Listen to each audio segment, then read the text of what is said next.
নিজের জীবন আত্মত্যাগ দিয়েছেন, যারা শহীদ হয়েছে,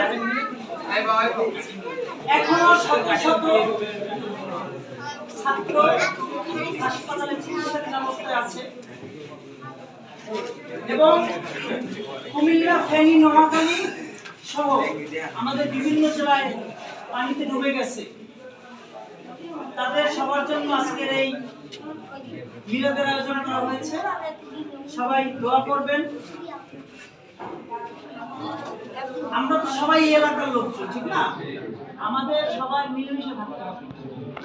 আগে কি হয়েছে আমাদের অনেক সময় কিছু ভুলে যেতে হবে।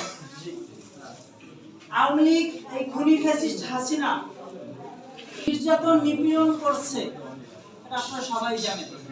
একদিন অনেকে ভয় কথা বলে নাই, এখন কিন্তু অনেকে অনেকভাবে অনেক কিছু আমাদের সামনে আসছে, প্রকাশ্যে আসছে। এই খুনি হাসিনার ফাঁসি হয়। একটা প্রতিবেদন দেখছি, খুনি হাসিনার 84 বার খুনি হাসিনার ফাঁসি হয়, আর 800,000 বছর যাবজ্জীবন দিবে।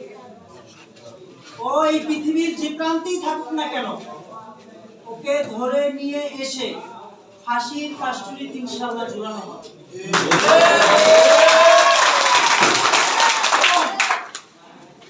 এই হাসিনার সাথে যারা জড়িত ছিল, বিভিন্ন আমলা, মন্ত্রী, এমপি, তার গুন্ডা বাহিনী, সবার বিচার এই বাংলাদেশের মাটিতে হবে। সুতরাং ধৈর্য সহকারে আপনারা 17 বছর ধৈর্য ধারণ করছেন, আর 2-1 বছর ধৈর্য ধরতে পারবো না আমরা? ধৈর্য ধরতে হবে। এই খুনি হাসিনা যা করছে, এর যদি আপনারা সবাই মিলে একদিন এর প্রতিশোধ নিতে যান, তাহলে এই বাংলার বুকে আওয়ামী লীগের নাম নিশানাও থাকে না। কিন্তু বাংলাদেশে যেই কয়টা সরকার পরিবর্তন হয়েছে এখন পর্যন্ত, বাংলাদেশের ইতিহাসে সবচাইতে কম সহিংসতা হয়েছে এইবার, সব থেকে কম সহিংসতা। সুতরাং আপনারা অনেক ধৈর্যের পরীক্ষা দিয়েছেন 17টা বছর। ইনশাআল্লাহ দেশ নেত্রী বেগম খালেদা জিয়া অসুস্থ, আপনারা সবাই জানেন, তার জন্য দোয়া করবেন। আমার যে ভাইরা শহীদ হয়েছে তাদের জন্য দোয়া করবেন। বন্যায় কবলিত এলাকার মানুষের অবস্থা খুবই খারাপ, রাহাজারি। তারা ছাত্র দলের বিভিন্ন ইউনিট, যুব দলের বিভিন্ন ইউনিট, স্বেচ্ছাসেবক দলের বিভিন্ন ইউনিট তাদের কাছে খাবার নিয়ে গেছে, আসতে চায়।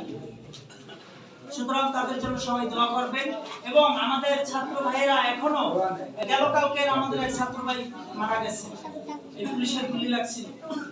আপনার এই মৃত্যুর মিছিল এখন পর্যন্ত বন্ধ হয় না। সবাই সবার জন্য দোয়া করবেন, বিশেষ করে এদের জন্য সবাই দোয়া করবেন।